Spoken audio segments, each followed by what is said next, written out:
Good evening. Welcome back to another episode of Viper Squadron podcast. I'm your host, Scott. Tonight with me, I have Larry, What's up, guys? and we'll see how long you can stay awake. You're in the right configuration for napping. It will happen tonight. And then I have Kyle. It's me, Kyle. Yeah, Energy. Feel that energy, Patrick. Yeah, and then Patrick. Are you trying to say that I am not energetic, Kyle? Well, Patrick. I'm Patrick, by the way. It's good that you point that out, Patrick. Because I'm not. Got that soft-spoken voice.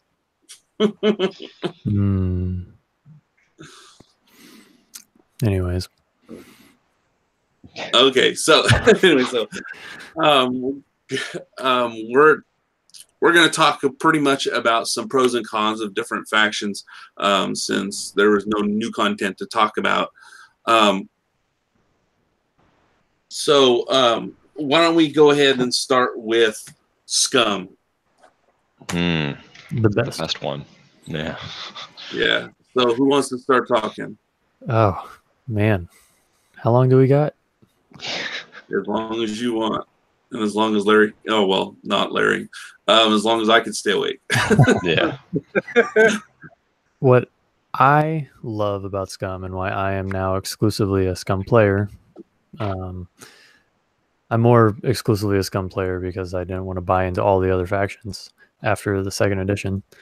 But it is I think it's definitely like a high risk, high reward faction to play a lot of the time. At least what I fly. I think like if I would characterize it, it would be it's got a good amount of firepower. I think that's its thing, is like more firepower, even if it's at your own detriment. Less tokens, or less token stacking and synergy and all that stuff. It's more just like standalone, like I'm just gonna punch you in the face as hard as I can, type of faction, you know. I mean, obviously there's the Fang fighters, which embody that perfectly, that high risk, high reward sort of thing. And you know, Finn can just be nasty. But I mean, you have several options to get 5 dice on the table in the attack. You know, like you got the Zuckus, for instance. You can do like the M3A interceptors with the advanced proton torpedoes, for instance. You know, and there's the one that like regens the energy. And you know, and I think there's generally like Cavill, for instance. Cavill gets an extra attack dice when he's not shooting at you from a front arc. Indrew, even though he's not really playable now, but he gets an extra dice. There's kind of I feel like that's the kind of theme that they're trying to go for, is more dice, but less of the okay, I get more dice, but I'm not getting more dice with all of the actions in the world to stack onto that, you know. Right. Usually you have to choose between a target lock or a focus. You have to choose between, or a calculate, I guess. Normally, you know, you don't get both. Yeah, it's just not very much with like coordinate or anything. It's all unless you put a squad leader or whatever. I don't think there's anything. Is there anything with coordinate? There's the shuttle that comes off the Falcon. Oh, really? Yeah. The codpiece? The codpiece, yeah. The escape craft, it's called. You're welcome, Fantasy Flight. That is the only ship that comes with coordinate normally. Freaking Hans jockstrap. Yeah. Yep. No, it's his cup. Yeah. No comment. Yeah, they're not very synergistic with other ships per se, but they have a lot of stacking of one ship. Yeah. Yeah. Yeah. I mean, if you look at them as a faction, what they really are, so they're bounty hunters. So most of them are going to work alone as that little crew. That's it. Right. So I think they did a good job of making sure that it stays that those are kind of an independent kind of people, or pilots, or so. Yeah, yeah, but I do agree though. It's a lot more just one pilot is this. It's all the actions or abilities and stuff just done around the one pilot instead of trying to go, hey, pass it to this person, or if this person does this, or so Well, and two, I think there's a fair bit of dickery to be had with Scum. Yeah. Like stealing tokens, or so you have, all right, off the top of my head, you have Old Tarok strips your green tokens. He does that thing. You have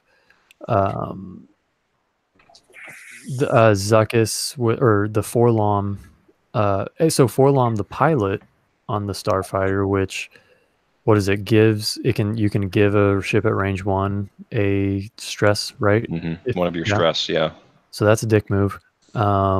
You can with the co-pilot, or the crew, I should say. With the crew for Forlom, you can be like, you can take 2 ion tokens, name a token, and then during that attack they cannot use that token. So another thing where you're kind of doing some controlling things to your opponent. You have Paylob steals a token, Torkel nukes, drops a dude down to pilot skill 0 during the engagement phase. The Caligula fighters that dead to rights. If you're in the bullseye, you can't modify your dice unless you use the force, essentially. Yeah, it's less I'm gonna do things for me, but I'm gonna do things to you. I think that's definitely more like firepower, and I'm gonna try and screw up your game. I'm gonna be a freaking dick, versus I'm gonna, within my own little team, I'm gonna have all of this synergy and token handing off and stuff like that. I think the only thing that really hands off tokens anymore would be, that comes to my immediate mind, would be the Manaru on the Jump Master. Yeah, really. But the Jump Master is not really playable right now. So there's other things too, but it's mostly like, I'm going to take your tokens, all of them. Yeah. From a friendly ship. Like, it's not. Oh, so I think there's like Prince Zizor on the Star Viper. I think he does something like that, or like he passes off damage. Yeah, he passes off damage. I think that's his thing. Yeah. Because that's what. Yeah, that's what he does. But yeah, no, I mean, I think that if you were going to characterize that, then that would be Scum right there. Like getting some extra dice, getting some extra. Okay, specifically red dice, right? Yeah. And then trying to control your opponent's action game or something like that, yeah, which is why I like it. Like, I'm sorry, the Prince Zizor, or however you say his name, you brought that one up, and I mean, that's just, that right there is like kind of a good description of somebody in the Scum faction. It gets damage, it gets damage to come at him, and it gets to push it off to another player, or to another ship.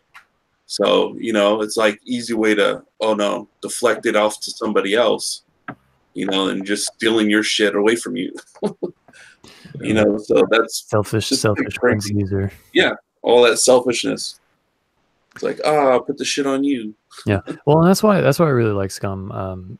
I like lists where, I mean, because honestly, it's just, to me, it's just way more simple to try and fly a list where each ship on it can pretty much do its thing regardless of what else is on the, like, that's why I like Finn and Guri and ships that allow you to like, okay, cool, well, you killed another ship, well, this guy's still just as dangerous as he was, he just lost some support type of thing. Right. Versus, oh, you took down like the key thing in my list that now I can't do all of these triggers and stuff like that. I mean, now I wasted all these points on stuff that I can't use. Yeah, and those are really good lists. Those are excellent lists. I mean, you constantly see them being very, very well, and people that know how to use those lists and do it are incredibly hard to beat. You have to like pinpoint the weakest link in the list and take it out first. And then it starts to fall apart. But if you can't get to that key ship in time, it's like, then it just becomes a freaking steamroller, as the damage starts getting dealt. But to me, it's just so complicated. I don't want to be like having all of these triggers that I have to remember this. Like, I forget triggers all the time, so it's not good for me. That's why I like Scum. Another reason, at least. All right, Larry, you have an opinion? Yeah, my opinion so far about when it comes to the Scum fleet, and I've never got a chance to really run them, but I always go with the motto, if I'm going to run that squad ever, and from what I've just learned from our fellow compadre here, don't go with my favorite standard, which is, as I've learned from other players, jousting, because they'll work, but then after that, they're like all for one, but one for none is the best way to put it. From what I looked at when I tried building it. What's up, Austin? Hey, look, Austin joins us. So that's one of the reasons why I haven't officially flown a Scum fleet yet, is because of that. As we just learned, they work together, but they don't really work together. That's the best way I can put it so far from when I fought against Scum. Yeah.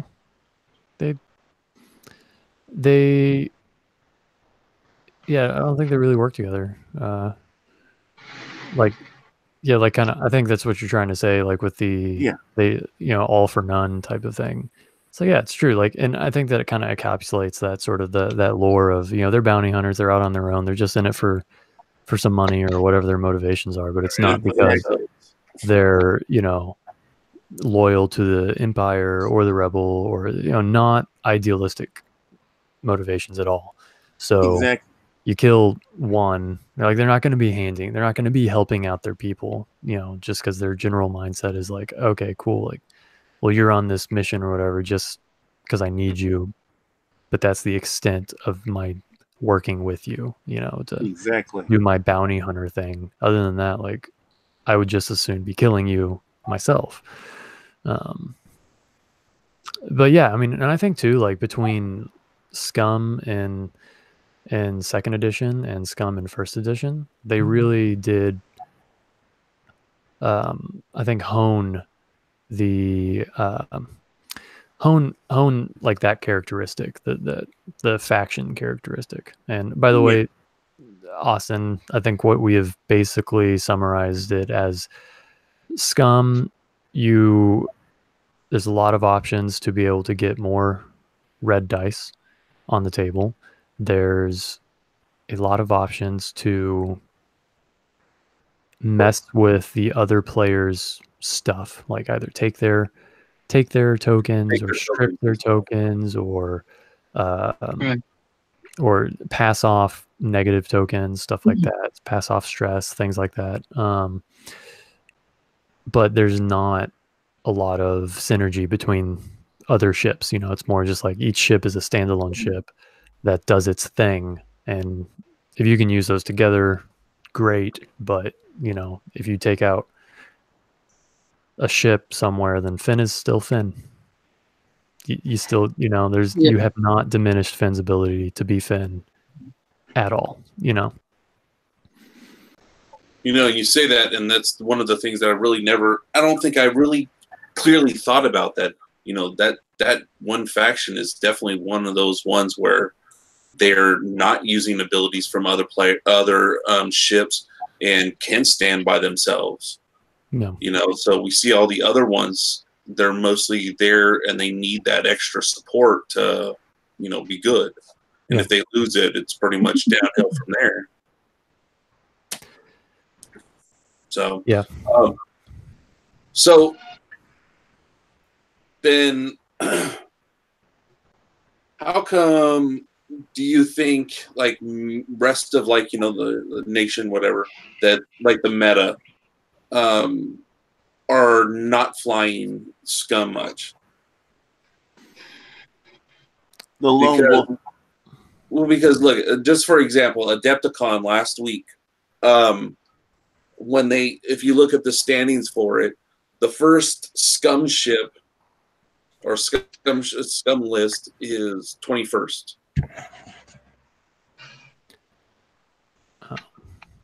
Was that a hyperspace one? Extended format, and there was 251 people. Well, I mean, if you get a really good list that has that synergy and has all that trigger and handing off and all that stuff like that is. I hate playing against those lists. I hate it so much because you don't like playing against Chris. Funny you say that. Like, I really haven't. I think I've only played Chris like once or twice. Oh. But yeah, no, he's really good at putting lists like that together, where it's just like, unless you kill that key ship at the very beginning, then you're dealing like the hitters of the ships on the list that can deal out firepower. People that are good at flying those types of lists, and it's like, you turn around and, oh great, this dude has target lock and focus and evade, and they all do, and there's nothing I can do about them getting the same thing the next freaking turn because I can't kill them this turn, and I'm just trying to stay alive by turning around and getting a freaking, a boost with a link to focus, and I'm still stressed or something like that, So I mean, yeah, I think they're really good lists. They're if you put a good list that has that synergy and that has all that, that's probably why you're seeing them. I mean, they're good lists. What do you think, Austin? Well, I've never really flown Scum, but from what I've seen, there's definitely they're not handshaky. They don't pass this to this, this to that, to this to this to that. Nothing like that at all. And I think Patrick said it earlier. Like, if you lose a ship, you're not out of the game at all. And I mean, you don't. But you have to use every one of your ships to like maximum. Yeah. Yeah.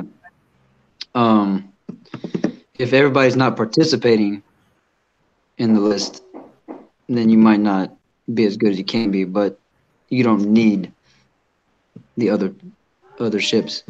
Open it up. Open what up?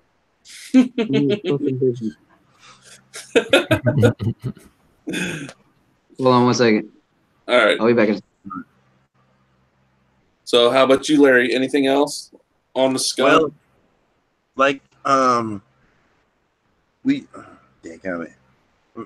just the guy's name, forgive me, but I was gonna say, the lone wolf mentality is what I get from when you play Scum. If you're good at wanting to run have a squad of ships, and then you want to break them up, like Austin just said about getting shot, when you lose one ship, they're still in. And Patrick said about you're still in the game no matter how many ships you lose in your build, because they all fight independently of each other, really. They're not, like I said earlier, they're not all for one for all. They're basically, we're here, we're getting paid, we're coming after you because we're going to get our paycheck, Once we take you out, we get our paycheck. That's it. Pure and simple. No buddy, no, you're my comrade. So we gotta work together to defeat an enemy. Yeah. Gotta feel. So that's how I feel every time I took them on. It was like interesting. But in big tournaments, I don't think anyone will use them too much because of the same reason of the lone wolf. Yeah, it's wonderful, but in my opinion, you want that armor and firepower balance just right because you never know what kind of synergy squad you're going to be facing. I think. So, I was just gonna say, I think part of the reason you're not seeing them a lot in tournaments ranking higher, they're very chaotic. exactly. The other factions fly very formation like setups. They're because of their synergy. I think it's and stuff like generally harder to fly Scum because of the chaotic nature of them. You're not flying your ships together. I think ideally Scum ships are all over the place. They're trying to divide you. And that's why I like to play them. I love the chaotic non-formation. Let's see if we can bait him to go this way, and then we'll pick things off over here. And I think that's probably a good reason you don't see them higher up, is that doesn't appeal to as many people. I think people generally like order. Ooh, getting philosophic. Yeah. So, that's my thought on that. Yeah, no, totally. And for me, like, I think that you definitely hit it on it. Like, it is really, it's a skill that you have to learn to be able to, it's all position. It's not so okay. Like you have a really good synergistic list. Usually all of those effects have some sort of range limit on them. So your main positional goal is to keep things together. With a lot of Scum lists, you don't want to joust those types of lists because you don't have all of those handshaky things, right? And like you said, you're trying to bait them and divide them and stuff like that, get in between the cracks and really hit them where it hurts, type of thing. But that's really hard to do, especially against a player that is good at covering, checking the corners and stuff like that. I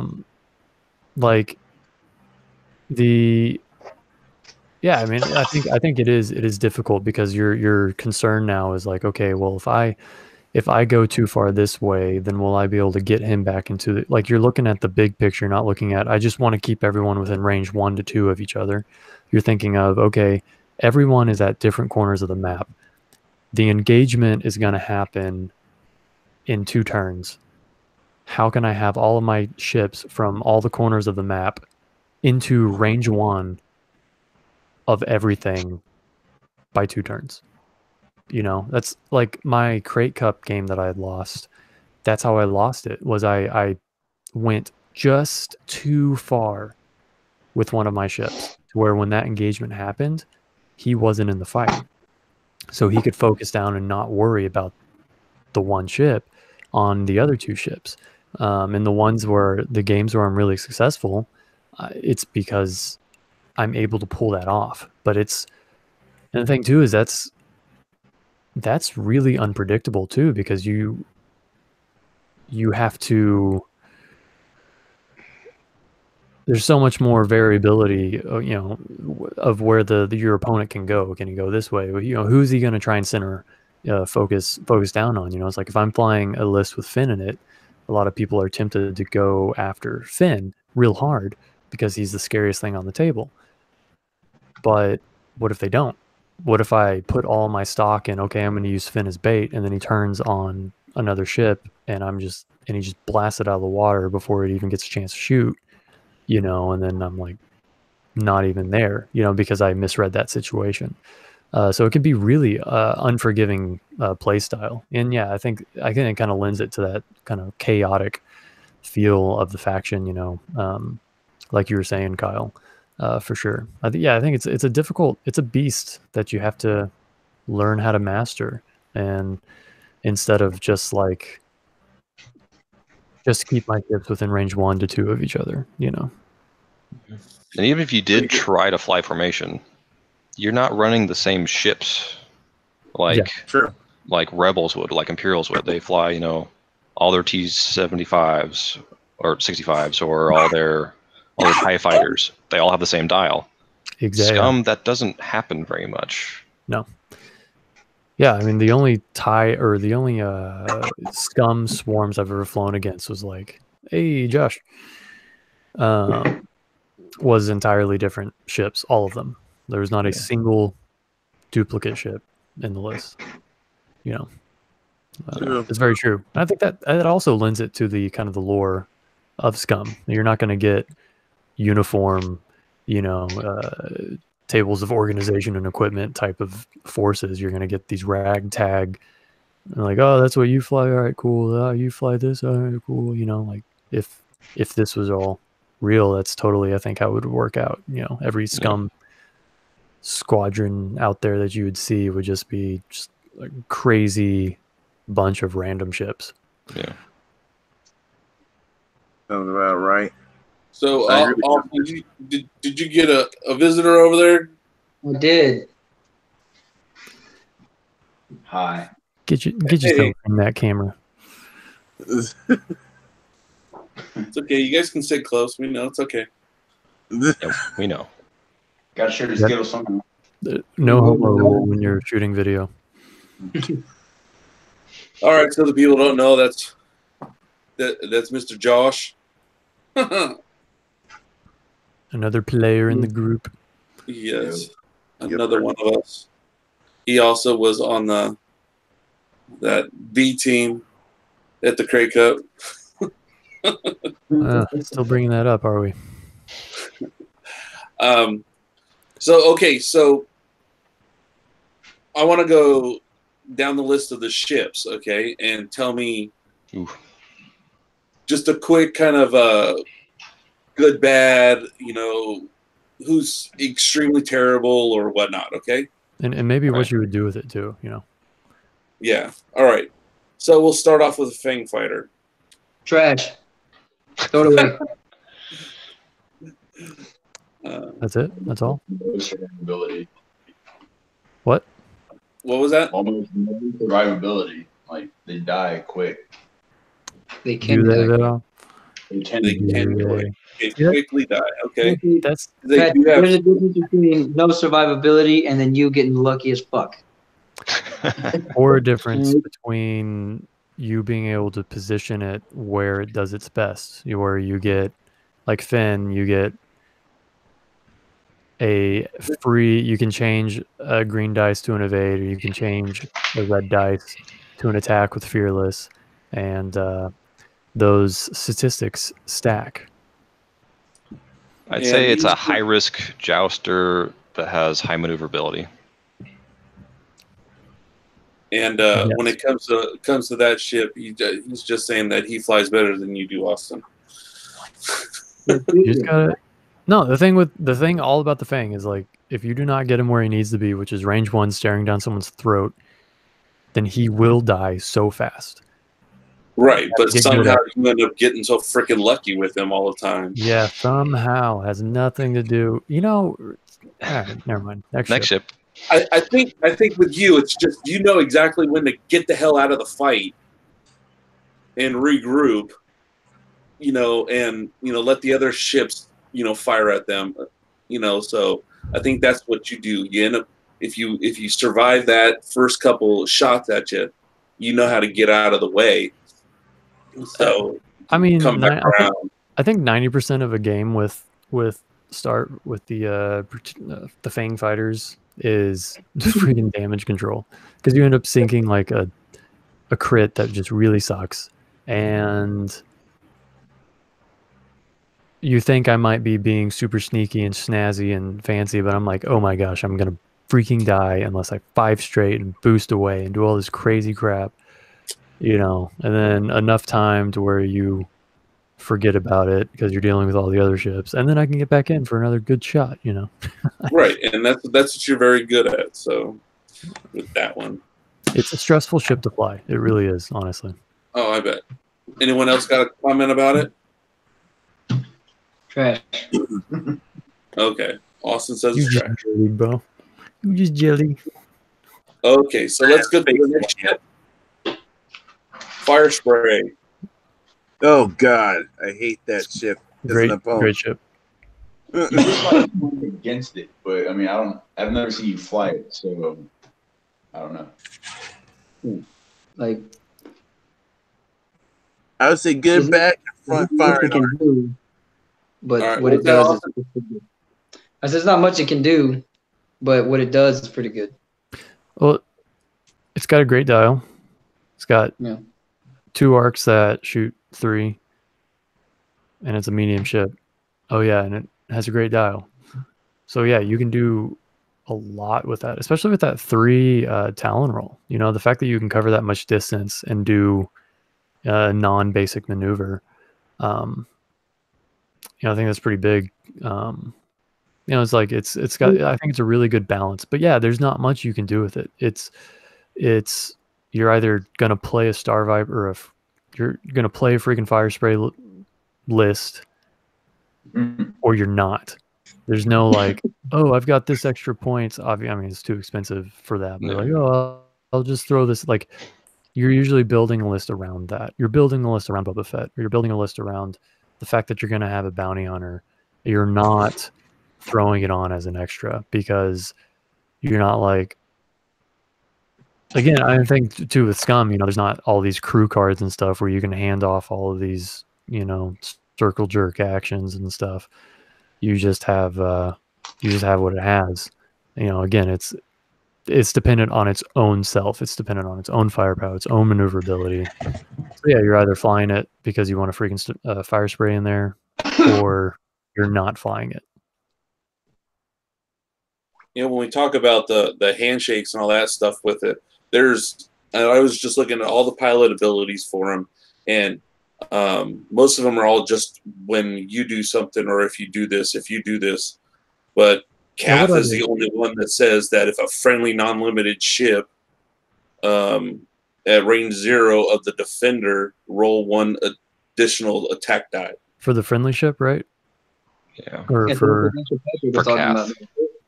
Yeah, That's for what Kath. Patrick was Yeah, talking If one of her non-limited friendly ships is at range 0 of the defender, it gets an extra die. And that's really the only one that benefits off of somebody else's position. but you still, but it's only Cat that benefits. What? Right. That's That's what I'm Patrick. saying. It's because most of the stuff I said, it only benefits that one person. So, Yeah. you know. Same thing. Well, that's what Patrick was saying. Patrick said that if there is a handshake, it's more than likely adding attack die. Yeah, exactly. And it's selfish too. It's not Yes. selfless. It's Yeah, right. It's not we're giving things away. I'm taking something from you, you know, Yeah. because you're near me or because you're doing this. Yeah. Okay. So, Kyle, Larry, you got something to say about the fire spray? cow. Not My really. feeling, annoying firepower from front and back, and if you take one on and someone makes sure both the guns are working properly and they got more than one fire spray, make sure you have enough firepower and you can find a way to get out of their firing arc to do damage. That's all I can say. Yeah, Other than that, Scum wise, because it's tanky. Yeah. I mean, yeah. go ahead, Patrick. I was just saying, it's difficult because it's tanky. You can't just like pop it in one turn exactly. unless you really get lucky and you have every ship firing at range 1 at it, and they all get all the damage, and you get no evades because it has what 10 health. 3 of them, by the way. Yeah. Yeah, exactly. It's a medium base ship and it has 10 health total. Yeah. You know, it's 6 and 4, 6 hull, 4 shields. You know, that's a lot for a medium base. A lot to chew through. What'd you say? I beat 3 of them. You beat 3 of them? He did. Yeah.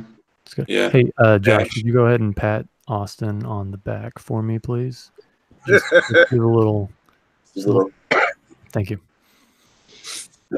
Much appreciated.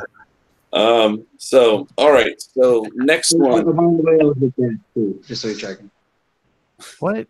Dude, you got to get a better mic or something, brother. What did you say?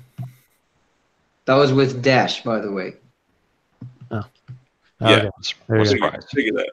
Yeah. Anyways, the next ship, the IG-2000. You know, it The comes most with synergistic ship in the There you Scum go. list. There you go, Kyle. Yeah. Yeah, it has 5 hull, 3 shields. So like this is like one of the only ones that Sharks gotta eat. that I just want to say I beat 3 of them Yeah. myself. People have. Sweet. You need to fix it. But isn't there something on it that they can? I mean, isn't this like the only kind of one that really has kind of a little bit of synergy to it? Yeah. Yeah, totally. Because they have a title card where they can share their pilot ability. Oh yeah, right. So, I mean, that's the only. So now, yeah, that is definitely the only ship. Now, you don't That take has the that. best. There's a crew card that allows them to share their pilot ability with somebody else. Yeah, that's what Yeah. he was just saying. He said the title. But again, that's kind of like the fire spray where you're not just going to throw it on extra. Like you're building the list around the fact that you're going to have IG-88s Yeah. in your list. And it's like it's like an all or nothing type of thing. Like either you're going to do it or you're not going to do it, you know? Yeah. And I think too, like you would lend the whole synergy thing that it has going on, not to the fact that it's Scum, because that's not the Scum faction theme, but it is because that they're all like the same family of droids or whatever the lore is behind it, you know? Right. Which totally makes sense, you know? Yeah. Okay. And it's an outmaneuver ship. Yeah, it's a great ship. It's really tough. Has good dial, good attack, and has And good enough defense. Yeah. it has enough health to be able to withstand. Like it's hard to kill one in one turn or anything like that. You usually have to chip away at it, you know. And it's maneuverable enough to where it's like, okay, cool, you get a good attack on one ship.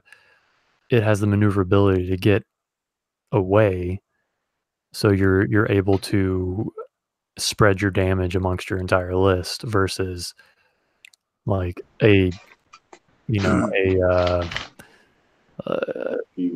bigger, less maneuverable ship, like let's say like a Lambda or an Epsilon or whatever. It's like, okay, you get a good hit on it. Well, it's gonna be generally in the same vicinity the next turn, you know, because it doesn't have the dial to get away. Right. Anything else? IGA, I never faced one. Well, actually, let me say that I faced them a long time ago. They were interesting, especially since it was artificial intelligence and it was always using calculate. Oh, I love that word. Huh? Are you talking while you're sleeping? No. Not yet. He hasn't fallen asleep yet. Shh. We don't try to wake him up.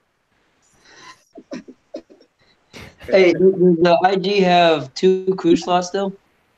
No crew slots. No crew slots. I mean, it's a big freaking computer, so that makes sense. Yeah. All right. So, oh, did you have anything else to say, Larry? Actually, no. Actually, I was just focusing on the fact that it was powered by robots more so than human beings. And that's why I got introduced to the word calculate before it got upgraded to the version 2.0. And calculate was kind of annoying. I just put it in terms. Was calculate the one where you could cancel all your dice and add 2? Or no, that was... What was calculate? I can't remember. I don't have a card for. I think I have a card for it. I just gotta go dig back into my inventory of old cards. Oh, that's right. It was an upgrade card. It wasn't even a. Yeah, it was an EPT. which is rough because So, like Kyle is going for it. we have a research team on it currently. Yep. Stand by to stand by.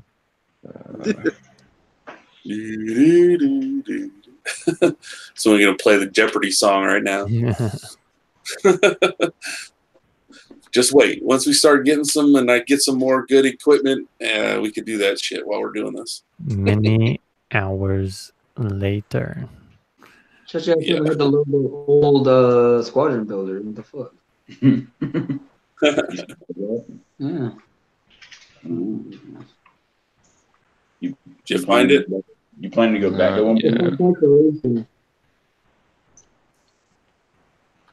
It's called calculation, and it's when it's attacking, you may spend a focus token to change one of your focus results to a crit result. Right. Yeah, that's right. Yeah. Oh, accuracy corrector. That's the one where I was thinking of. Mm-hmm. Yeah, that's the one where you can change just 2 hits. That was awesome. Change it. With That was just Nim. awesome. Nim and Auto Blaster turret. It's great. Oh yeah, that Auto Blast wasn't too bad. All right, what's the next ship? All right, next ship, G1A Starfighter. It's a blocker. It's a very nasty fuck you blocker. I don't know about that. I mean, it's a medium base. It has jam. Yes. And it's got 2 pilots, right? One of them Zuckus and Forlorn. hands off stress to ships at range 0 to 1. The other one adds an additional attack die.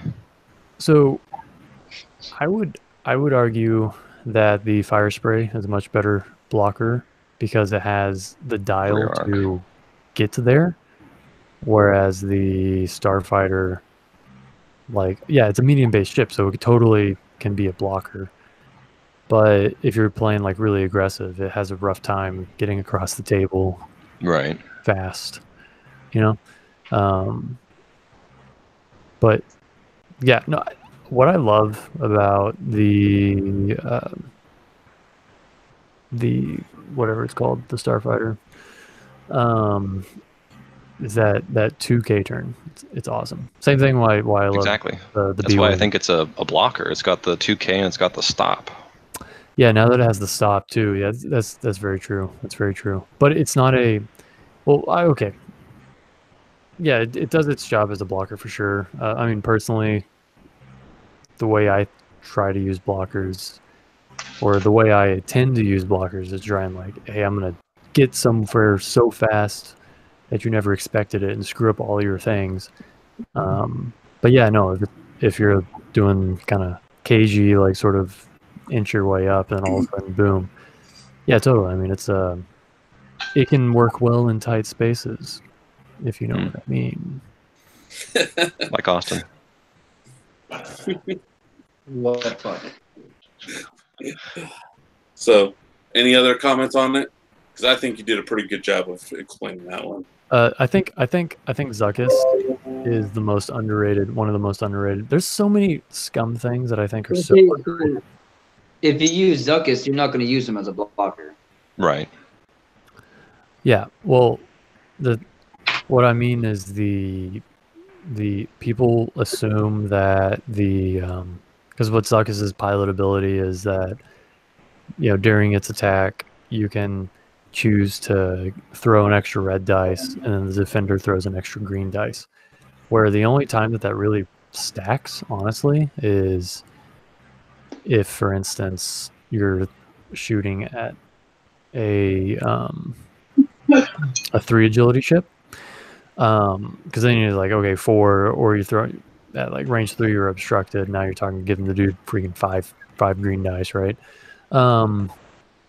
But at least in my experience, things usually always go in the favor of the red dice and not the green dice. So I usually experience where it's like, great, you know, 1 extra red dice and I get 3 to 4 hits, and then they throw an extra green dice and get not, you know, 1 to 2 evades or something like that, 1 to 2 results that they can do something with. Yeah. It's not an even trade, but people assume that it is. It just never works out that way. Anyway, Chris wants to get on now. Yeah, Chris wants to get on, and that'd be cool. Yeah. Okay. So, next ship. Haha. Skurg H6 bomber. only has the bomb game now. No, I can do turrets. It can do turrets, but how many turrets are there, Kyle? And are they So really many. that good? So many turrets. It's amazing. Yep. You can count them on 2 fingers. Hey, that was a good one. Yes. The Skurg is trash. Wait through hangouts. Yeah, I mean, well, I think that's what made the Skurg so incredibly good in the first edition was the fact that it has a great dial. It has 3 primary attack, so that you could combine all of that with bombs, with the bomblet generator when it came out, and like TLT or any other of the, mostly TLT though, or something. Right. I can't remember off the top of my head all the other turrets that they had. So many. But yeah, you had a lot more options, whereas now the turrets are way more limited.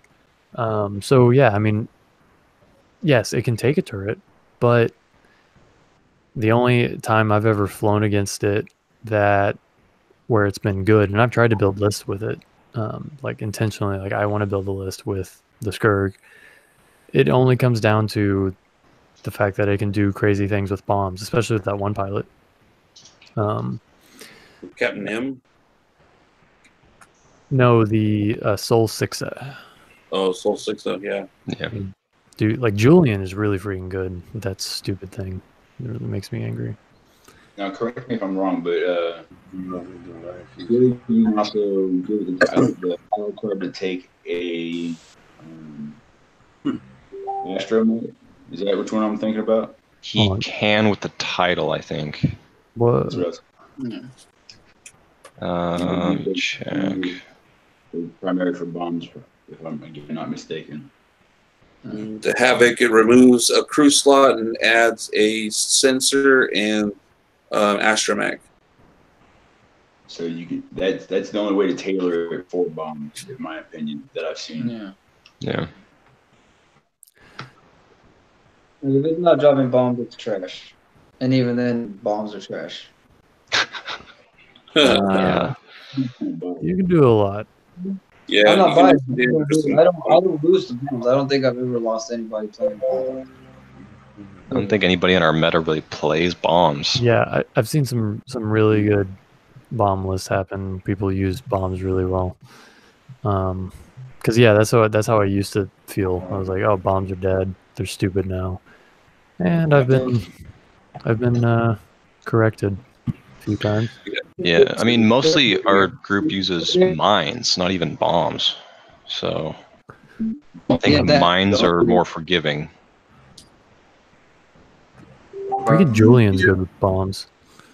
That stupid guy. I think bombs are for people you should play with the way that you can buy.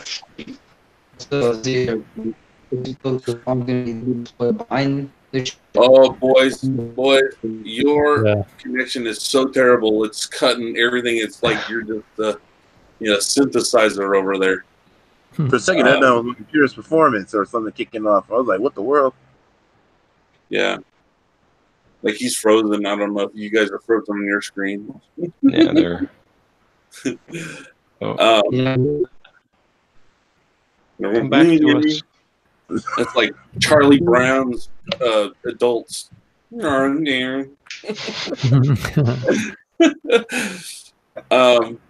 right, so let's go to the next ship, okay? YV666 Light Freighter. The Devil Ship. Yeah. That's the brick that can have everyone in it. And it hits really hard. And it can fly off the table and reappear. Yeah. Yep. Can do that. Um, Oh, the Hounds too. Yeah. yeah, party bus. I've been wanting to build a list and play with it. I just haven't yet.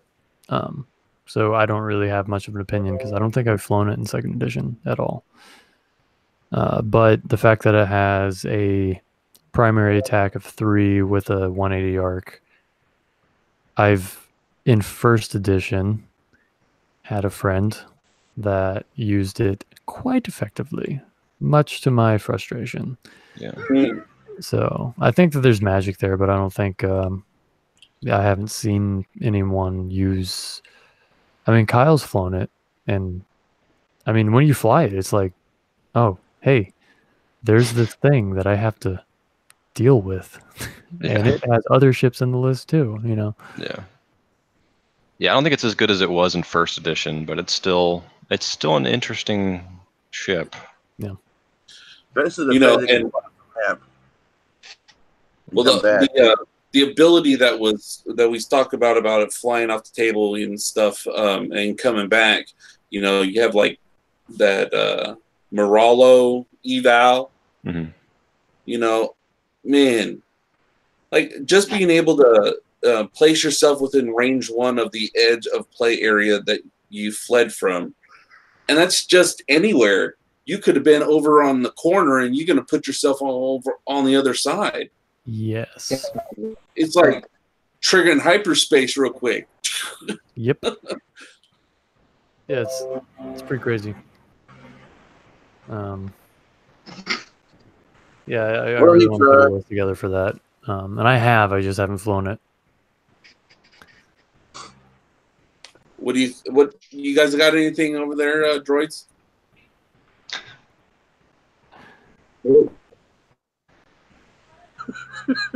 Just let him. You should just start talking. We're just gonna make you sound like R2D2 and R4P17.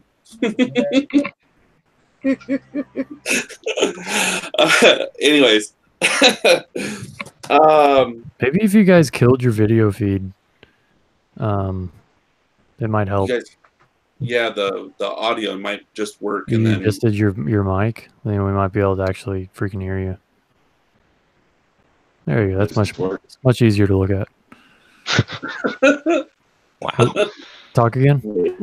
Might be a little higher. It might not break the screen as much.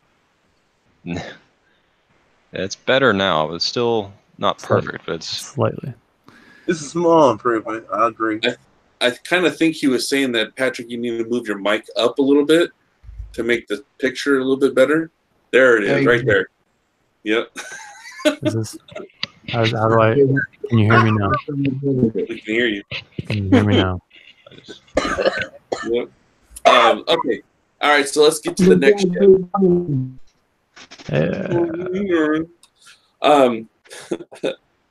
Jumpmaster 5000. The ship I used to. They killed it to death. I'm happy.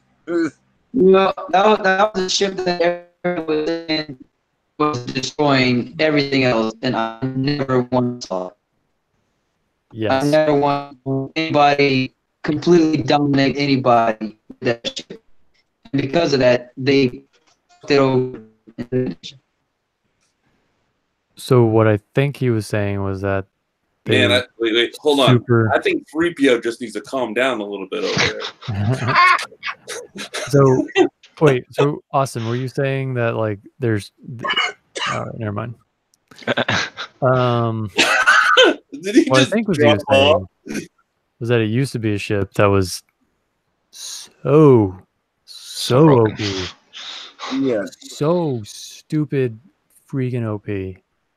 That I think they overcorrected hardcore on it.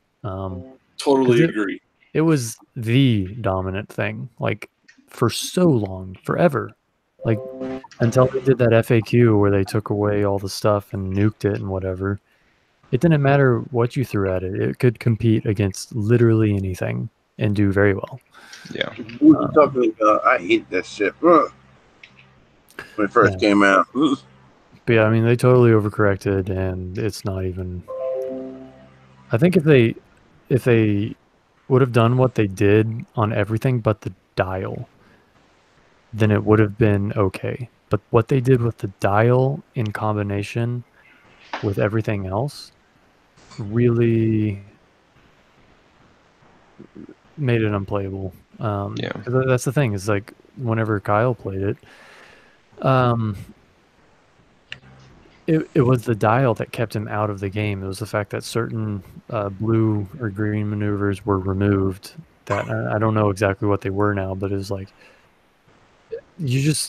it was the dial, man. If they kept the dial the same and then did everything else that they did to it when they changed it from second edition or first edition to second edition, then I think it would have been just right.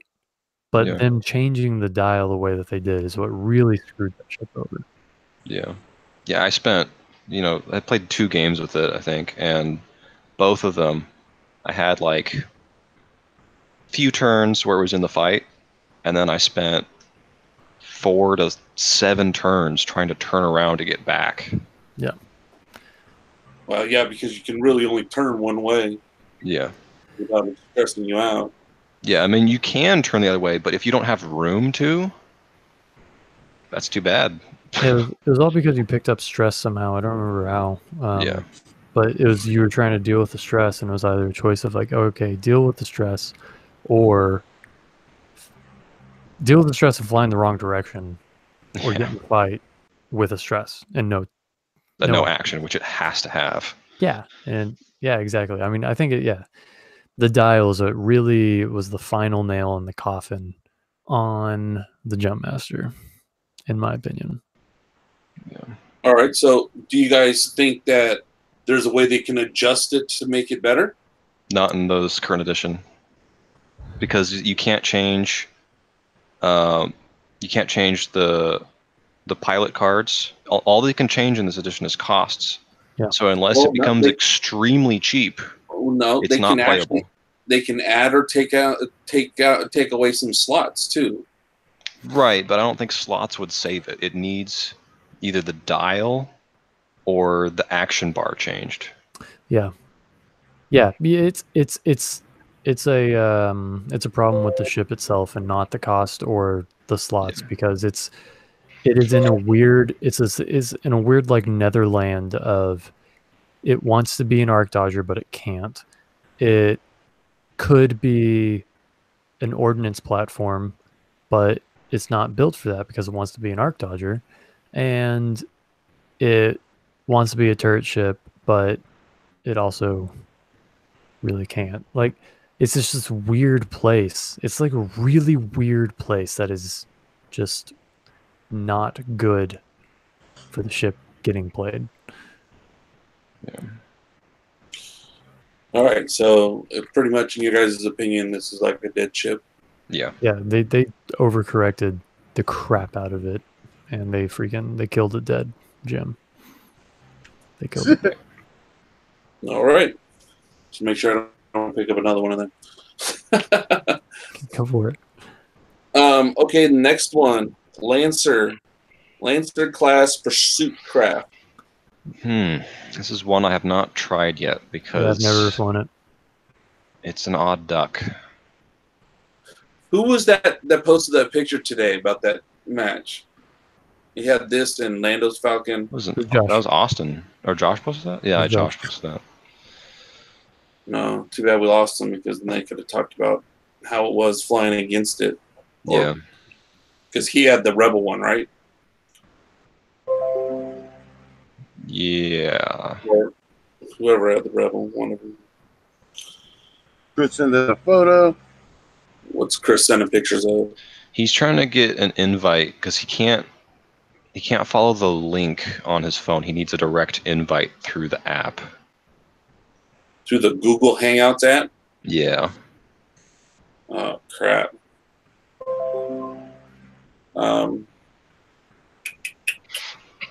And I can't figure out a way to do it through the desktop. I just hope that he's sitting on the ground crying. Let me see if I can figure something out while we're talking. So, Okay, so Lancer. So go ahead. Anybody? I mean, that was another one that was a little less known in first edition, but very strong. So it's got the forward 3 dice, but it also has a turret 2 dice. Again, I haven't played this one myself yet. I keep trying to figure a list that I might enjoy it. I don't even have one, so Yeah, it's what keeps holding me back is I find it to be too expensive. Like it costs too much, and it doesn't have the slots are weird. It's got the talent slot, crew, 2 elicits, modification, and title. On a ship with a turret, that's not. It doesn't have a gunner. I think is the main issue I have with it. it doesn't. It does not have a gunner. Yeah, I think you could chalk that up to not necessarily what's wrong with that ship, but what the other ships in the Scum are trying to do. Yeah. Back to that whole, it's not a synergistic faction. There's not a bunch of like it wants to be like, it'd be great if it was a support ship, but there's not enough support infrastructure in the Scum faction to really bring that in. I think it's supposed to be a support ship because most of the pilot abilities are dealing with tractor. Yeah. Yes. And even the title card is dealing with tractor too. Yeah. Yeah, I mean, but there's not the crew cards to make it. That would be something you put that really good crew on to bring it up, but with what it probably should be, because it's a large base and all of that jazz, support ship, like I said, there's not that infrastructure of good support cards within the Scum faction. Yeah. There's not really any options, to do that, to run that support game with it.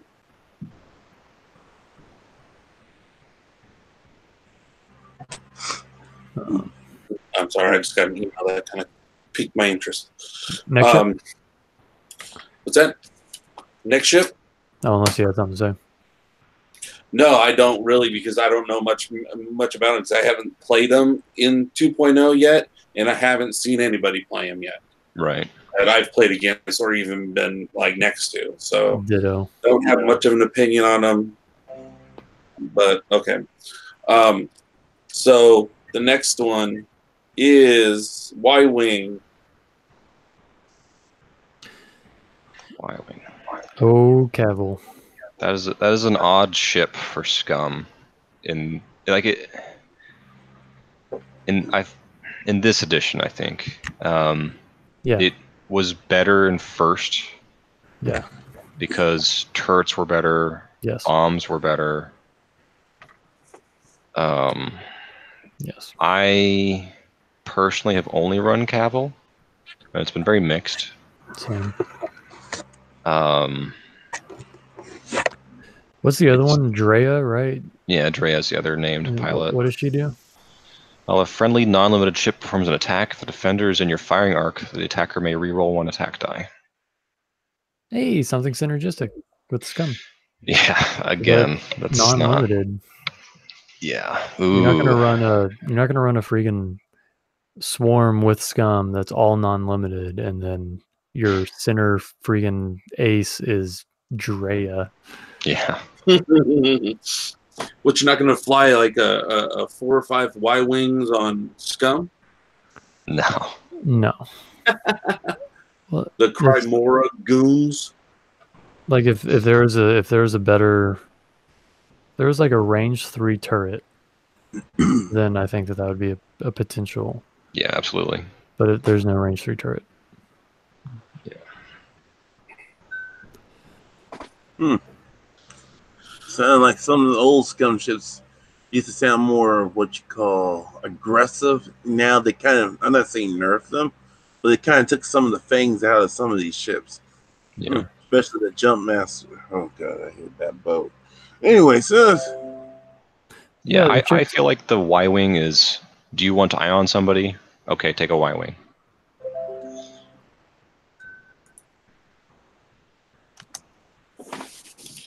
Yeah. So you're thinking it's usually just like a extra bomber just to throw in there? Yeah. freaking fly it, Chris. So just so you know, I did send Chris a link on Hangouts. So hopefully they help you get on. What's that? I was telling Chris to fly it.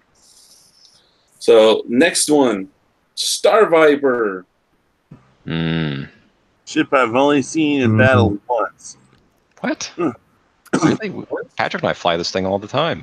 I've only played I that don't once. get that often. Look at that. We just got a new member, Chris. Welcome. Hey, Yeah. Work. did you hear my challenge? What challenge was it? No, I didn't. I missed it. I said fly it. I need the ships in my collection though to do it. Hey. I really do. If one of you all is willing to let me borrow the ships, I will fly in and test fly it. No, you're the Don't have only any one that comes skirks. up with What do you freaking want to things test that fly? I actually have work. almost every ship.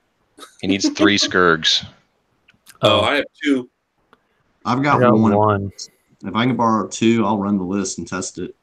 Hell Yeah, yeah. you can borrow them. I'd like to see you try to test one. Okay, back to Star Vipers. Star Obviously, Viper. We're just much starting more to talk about important. Star Viper. So Yeah, Star Vipers. Oof. Star Vipers, and It's a when beautiful. I'm building a list, I often ask myself, can I fit Guri? Star Vipers are the Michelangelo of X-Wing. it's like how do I get this one robot Yeah. into the list somehow? Yeah, And I don't know. I don't know if some of you guys saw the alt art card I have for Guri. I don't think so. And No, I haven't oh seen it. man, oh yeah, I I've seen it. she is. They made her look so beautiful. Talk about a robot I wouldn't mind bringing around. You see it? Let me Indeed. take it out of that sleeve. Oh, there's too many jokes. Never mind. Yeah. It's still pretty beautiful, but I better leave the sleeve on. Don't want to get it messy. Yeah, exactly. Gotta keep it. Gotta put it in its extra sleeve in here too. Yeah. I mean, it's double bag. Where'd you get that? That was one of my monthly things for being a Patreon of the Minox. Oh, okay. Yeah, it's a cool one. You know, you should either fly it or give it to someone that does. Yeah, like me. No. Well, We'll face off for it. Okay. Whoever flies Guri best. I will say, Let's have a game. You and me, Kyle. The I will only say thing this, you can guys. show up is Oh, I do have oh 2. my. okay. I'd have, I thought we might have to do a little Scum tournament. so. Gun showdown? 100% fine with me. But a Scum You only tournament, fly Star and Viper. the only ship that can be flown is Star Vipers. And Yep. Crap, I only have 1 now. I have 2. I have You both have to use Guri in your list, and whoever does the better list that wins, that's the one who gets the alternate art card. Yeah, So see, much that pressure. I'm game. I am too, but I don't want to lose. So, anyway, Star Viper, pretty good. Seriously, we should do Yeah. this. Yeah, it's an arc dodger that, because the main thing that makes this ship is when it barrel rolls, it has to use the one bank, Yep. either forward or backward, and Wonderful. people don't see that coming, It's beautiful. and it can get combined you with into the some fact that it has a weird one hard. positions. It has a 1 hard. Mm-hmm.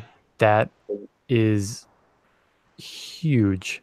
Yeah, you can turn around so fast. The only thing with that that thing. sucks about it is, barrel roll using that other thing. You just totally repositioned yourself. yeah. Mhm. Well, I mean, the way.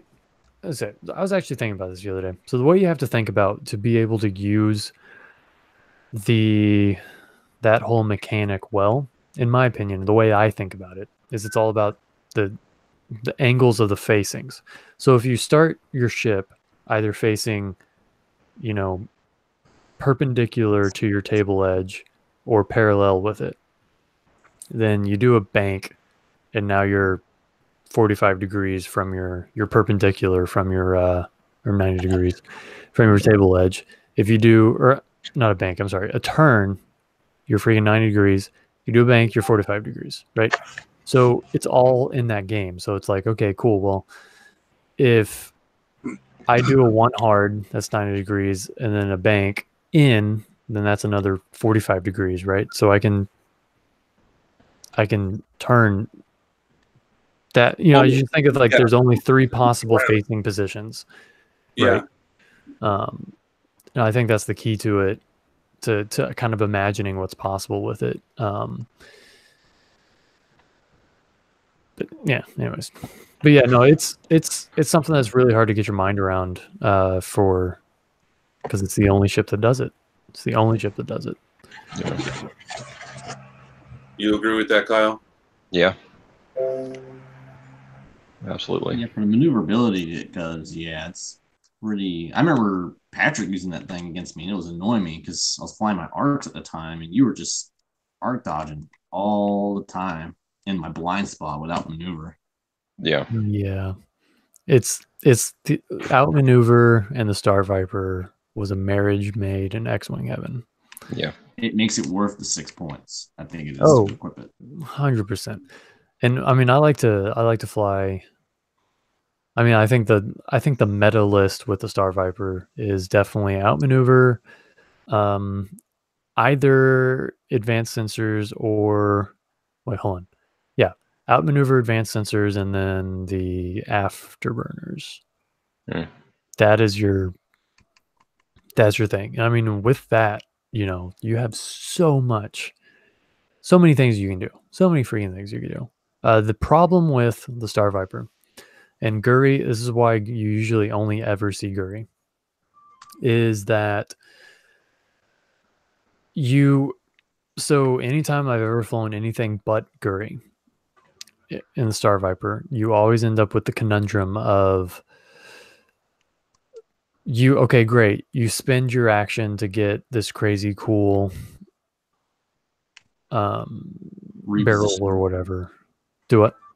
Yeah, like the reposition in that crazy. Yeah, the way. reposition, and then all right, but you can't like. It's hard to get a powerful attack in. Like there's so many times I can remember where it's like, okay, cool, I finally got that good hit in where it's outmaneuver and all that stuff, and then I roll and it's crap. And there's nothing I can do with it, you know, and it's you gotta like set it up, you know. So yeah, I mean it was just obviously Guri, you get that free focus, so you can float in, and then if you're in a good position, you have to boost your barrel roll. Then you get a you target lock, and then you get the free focus. Great, that's awesome. That's exactly where you want to be. But anything else, you take a focus or a calculate, and then you're probably, if it's like late game, you're probably saving that focus or calculate for defense. You don't want to use it on your attack, because if you do, then you could very well die.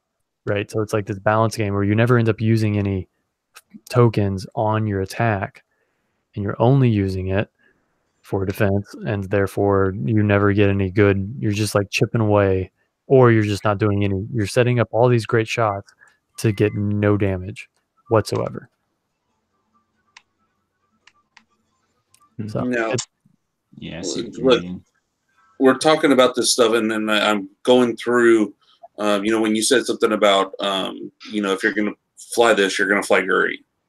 You know, try to build everything around Guri, and I'm looking on that list of the people that, or the builds that they had on for Adepticon last week, and so far I've seen 5 Star Vipers, and they're all Guri. Yep. So it takes a while to scroll through this. You know, 250 people. Yeah. Well, the only there was one that the ace in the squad was Drea. It Right. was not a good selection. I guess you will see it. They did finish quite low. So if you're listening, I'm sorry. Yeah. Maybe next time. Yeah, comment on us, send us a message, and we may help you with some. Dude, that'd be crazy. That'd be crazy right now if that person was freaking listening. Like, oh. Yeah, that'd be good. That'd be awesome. Yeah. All of a sudden, the chat pops up, and there it is. Yeah, someone actually chats. Okay, so let's move on to the next one. Hawk 290 light freighter. Awesome. Torkel Mux. That's a support ship. Ooh, I'm sorry. I just hit 2 with Drea. What? Oh, yeah. 2 lists. Hey, Patrick, we should have gone to Adepticon. Where was it? Where is it? I don't know. We should have gone. Yeah. It was Next year. shit. I don't remember. I think it says it's Chicago. Yeah. Well, Whoa. maybe that's why we Outside didn't of my go. radius. 3. Just gotta pass, you weirdo. What do you? We don't care about Drea, Scott. Oh, I'm just thinking it's funny because, you said it, we made that joke. All right. But now I have. What do you want to say? Did any of them win anything? Yes. Damn it. Like this one here, Drea, hull upgrade, dorsal turret, and 3 lock revenants with veteran turret gunner and dorsal turret. Finished 49th, had 4 wins. That's not winning anything. 4 Wait, wins. that's basically what freaking Chris said, right? Yeah, it is. Here's one 40th. Fly it, Pretty Chris. close to the same thing. So, yeah, it's kind of interesting with, when you look at all what people fly. Yeah, the metadata, if you will. Yeah. But anyways, so back to the Hawk 290. Yeah. Support ship. Do you have data on the Hawk on like people using Paylob in recent events? No, since they FAQ'd, since they did the points change for Moldy Grow. I have not. I was not trying to pick out Paylob in this one. So that's what everyone was flying. Yes. When Moldy Grow was like 12 points, but now it's like 24 points, I think. Oh, well, I don't know what it was before. I know it was used a lot more. It's 18 points. 18 points. Yeah, it's 18 points for Moldy Crow. Which is ridiculous. Yeah. Yeah. 58 points for a support ship. I only ever remember seeing it as with Paylob than Moldy Grow. Right. That's all I remember seeing it with. Oh, really? Really, Scott? You don't remember? Well, your what's his Torkel name? Torkel? Yeah, but I'm just saying. Besides you, okay. The only other time I ever saw it was with Paylob. Hey, man, and the Moldy Crow.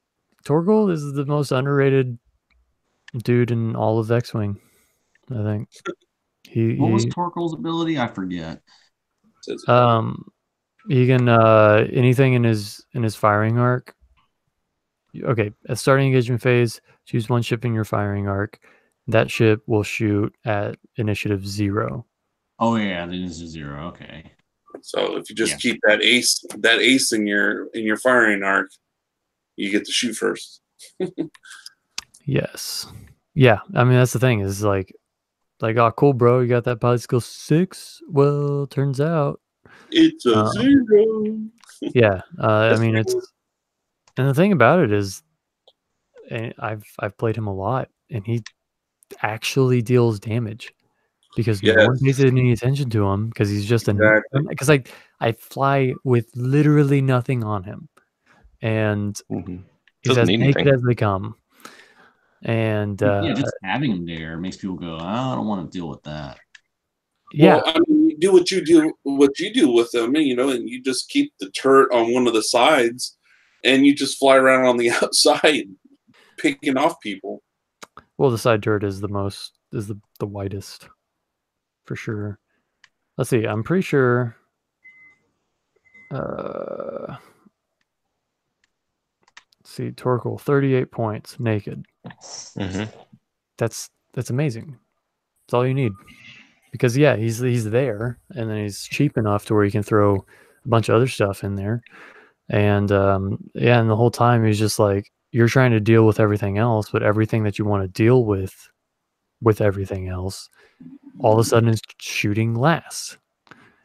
Like, oh wait, there's more. You know, like the only game I've lost in my recollection with flying Torkel, because usually with Torkel I'm flying a 4-ship list. So there's 3 other ships out there doing things. Was against Julian, and he went hard for Torkel first and killed Torkel in the first engagement, and he won the game. It was still close, but he won the game. But because he took away that, but I think that's I think that's kind of part of the secret juju with Torkel, is that he's there, but he's not threatening enough to where it's obvious that you want to try and single him out. But over the course of a game, he screws up your game so freaking much that you're like, damn, I wish I really killed that stupid ship first. Yep. I agree. Yeah. And it's nice, you can also make that Hawk into a beefy ship because it's got 2 modification slots. Yeah. Does it? Yeah. Or does the Moldy Crow give it that? No, Yeah. it's space. Really? Yeah. Yeah, I so never you noticed could put a hull and shield upgrade on if you wanted to invest in it. Yeah, but I mean, okay. New edition though, second edition, the Torkel, or not the Torkel, the Hawk 29 or whatever, the dial is a lot better than it was, because I love the dial for it now. The 3 banks, it has a 3 bank that's white. It's huge. I think it used to be red, yeah. It's huge. I think that was maybe the one thing that they changed on it. Oh, and they gave it a stop.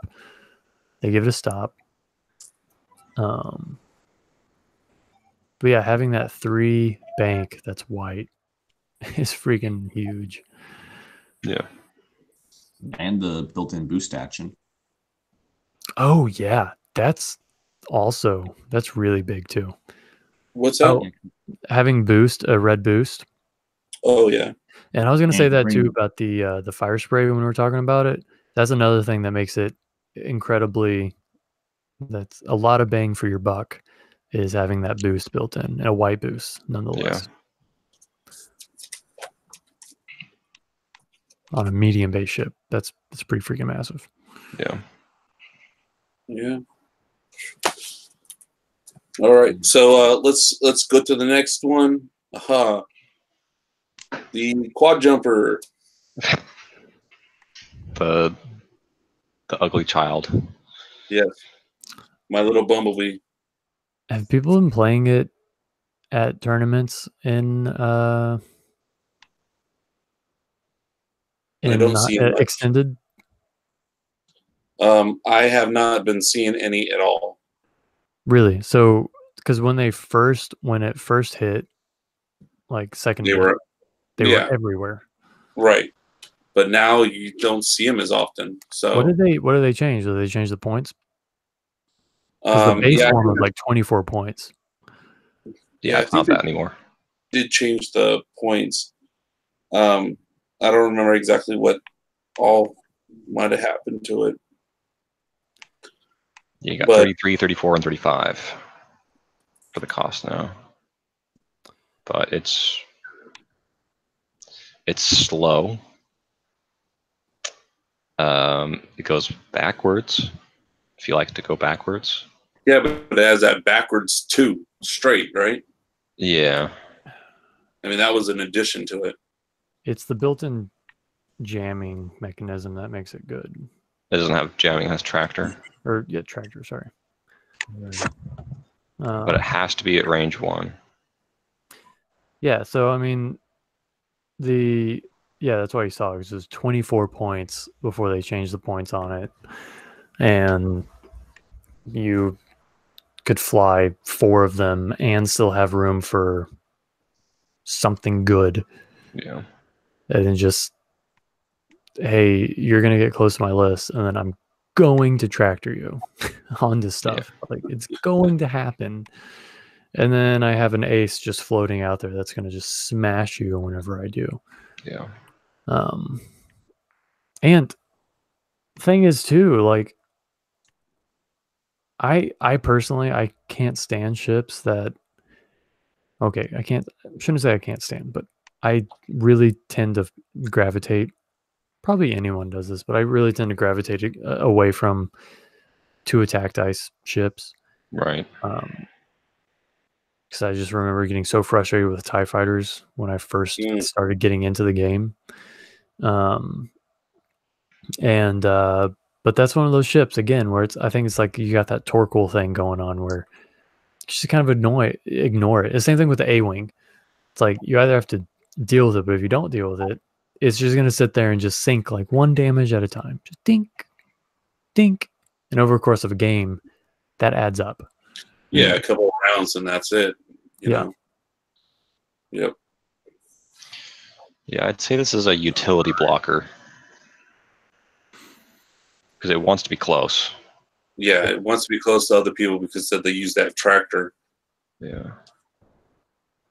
It's kind of weird that it has a red evade. It has evade at all. Yeah. Right. I'm sorry about that. I was actually having some connection issues at the time, so I was like, "What's going on?" You took a nap. We all know.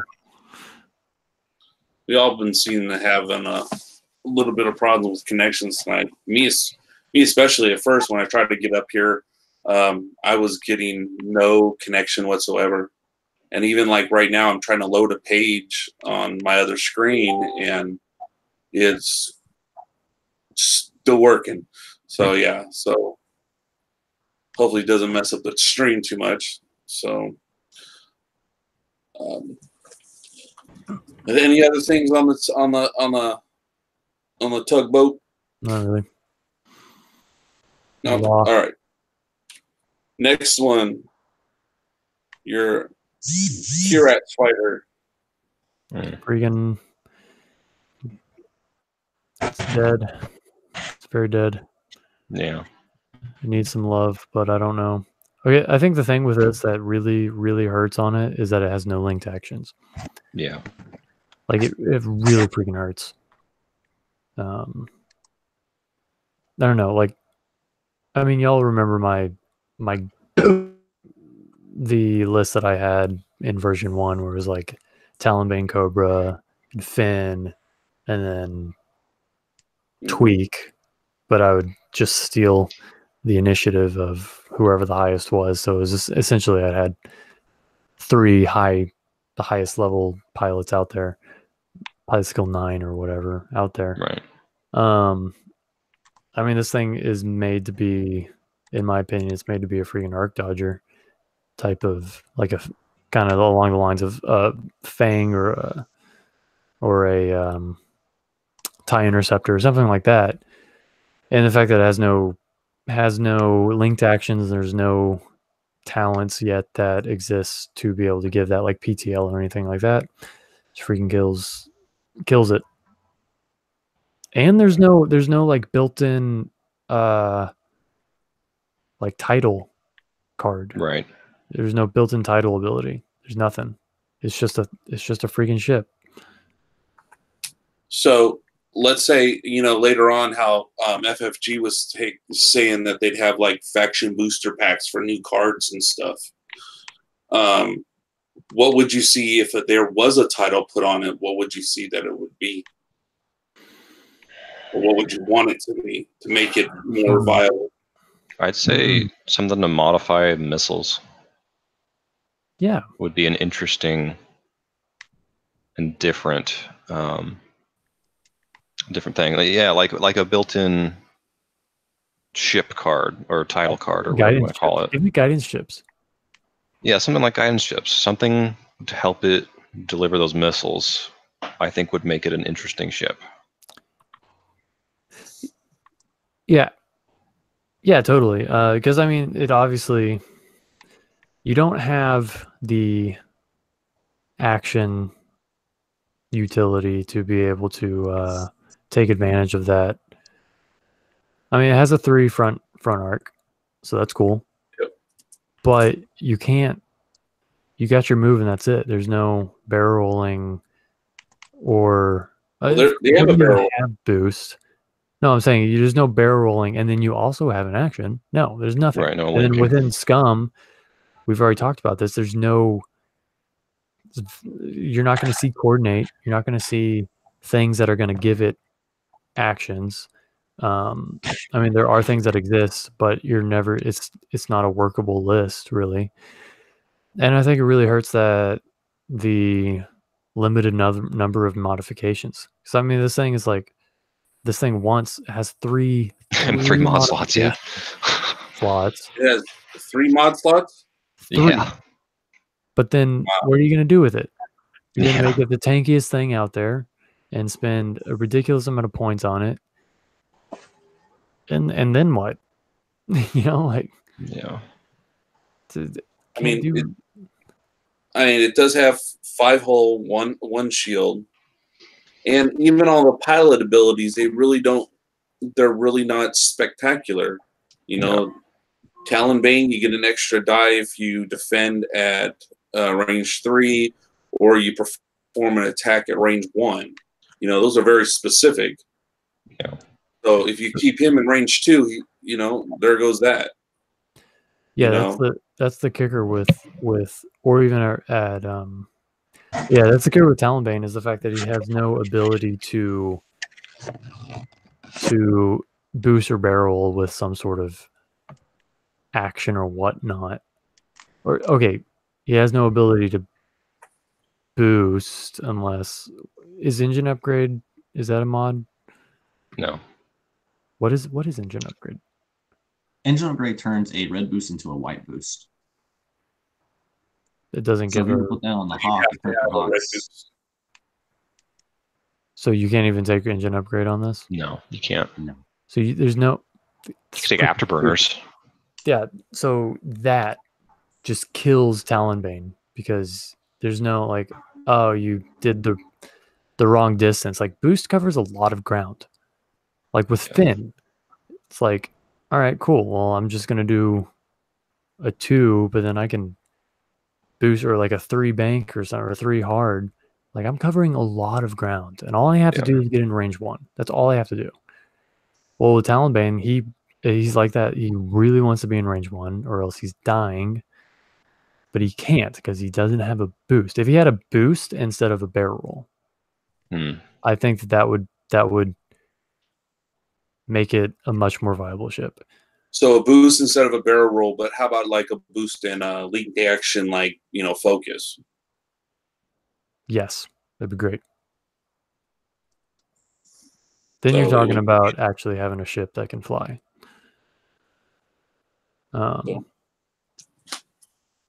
but other than that, I just don't see it. Well, let's see. It has named pilots just 3, 4, and 5.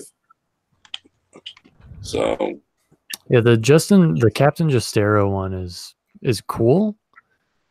But there's so much setting up that has to happen for that to trigger that it's really hard. It seems simple, but there's a lot of things that have to happen first. Yeah, it seems like, oh cool, that's just freaking awesome. Yeah, an extra attack. Yeah. Put it on there and you're like, can't do it. Yeah. Yeah. So let's get to the next one. The M12L Kimogila fighter. It's a jouster. Yes. That 3 attack, 1 agility. I think it's an underrated ship. I think it's more powerful than people give it credit for. That's one of those dicky. That Yeah. ship sucks if you're in its bullseye. You're just like, I freaking Right. hate you. Like, you are a terrible person for flying this. And even with this thing having a red barrel roll, still that reposition option to get you in the barrel roll, in the bullseye, can help a lot. Yeah. What's 'cause the that happened- dial like? I mean, The dial, it likes to go straight. it likes to go straight. It likes to go straight. It does not like to be turning. It can, but Or most of the turns red, or it's got a 1. So it's got 1, 2, and 3. The 1 is red, 2 and 3 are white. Banks or turns? Turns. Yeah, Has how all about 3 bank? banks as well. The 2 is blue, the other ones are white. And it's got 1, 2, and 3 straight, all blue, and it's got a 4K. But it's a So medium that's- base, Yeah. so it really does well. Just you go straight, you turn around, you go straight again. Well, I'd say the fact that it has that 4K is actually really, really good. Yeah, Alright. it definitely needs it. And it Yeah, has that reload action. Does it have reload? It does, and it has missiles, and torpedoes. I've never used them because I feel like, not that it can't use them. It's just it's a pricey ship. The points, yeah, they build up real quick.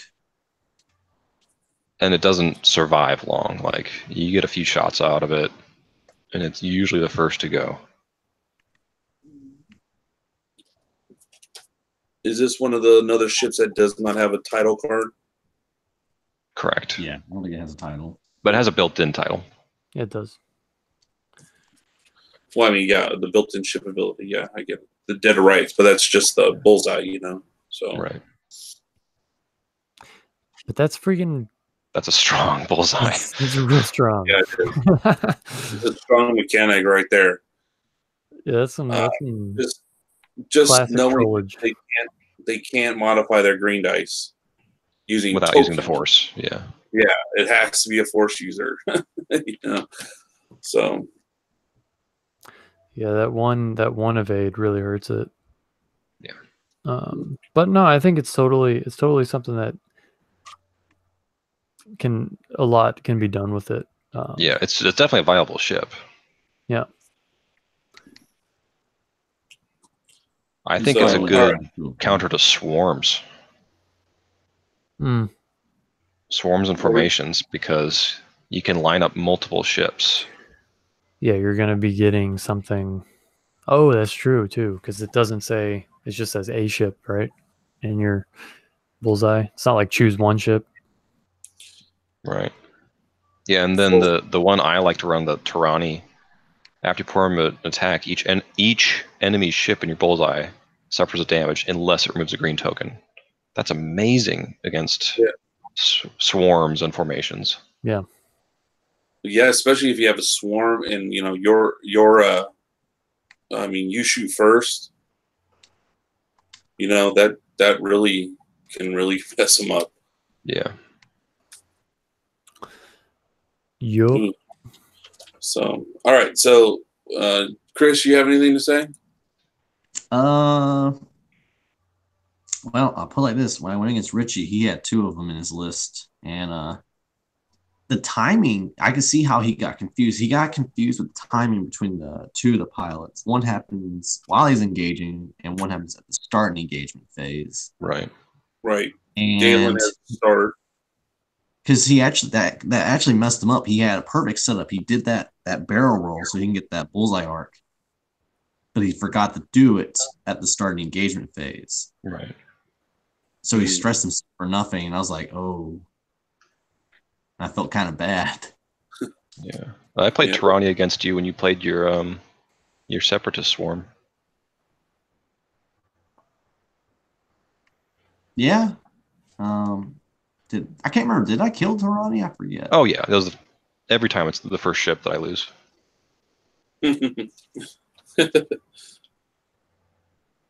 Man. So, all right. Let's see. Next one. Z95 Headhunter. Garbage. Freaking stupid. I wouldn't say that. I'm pretty good with those Z's. I know y'all got annoyed when I fly them. No. Not really. Well, yeah. You run Rebels too. They have synergy. These are Yeah. Oh, good point. The Scum ones. Yeah, Rebel. Yeah, this is two completely different. Completely different. Same ship, just a whole different way of flying them. Yeah, at least with the synergy, I can help my Rebel blocker Z95s. The Scum ones, not so much. Yep.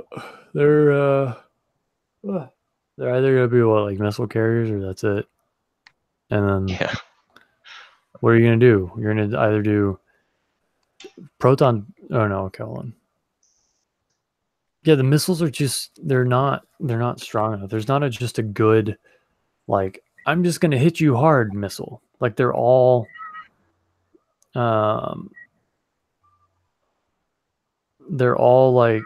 all right, hold on. Let me pull them up. So they're very specialized. Every missile is very specialized. So you got proton rockets, range 1 and bullseye. All right, or no, range 1 to 2, but it's only in bullseye. Concussion missiles, it's specialized to like each ship at range 1 of the defender exposes 1 damage card. Okay, well that's conditional. Cluster missiles, all right, you get a bonus attack, but only if there's due to range 1. The cool thing about cluster missiles, you get 4 freaking charges on it, but it's also range 1 to 2, which is different than what the other missiles, which were like long range. I'm going to reach out and touch you, sort of thing, right? Yeah. And homing missiles and homing missiles. There's not just like concussion missiles from previous, where it's just like I'm just going to hit you really hard once. Yeah. Yeah, I get you. Were you saying something, Chris? Oh no, I was just making a reference about the homing missiles. I knew why Kyle was laughing. They're funny. They're for killing high agility ships. Yeah. That's all they do, and they're not great at it. Yeah. All right, so you guys ready to go to the next one? Yep. Yeah, all right. Oh, this one's a big one. M3A Interceptor. Another jouster. I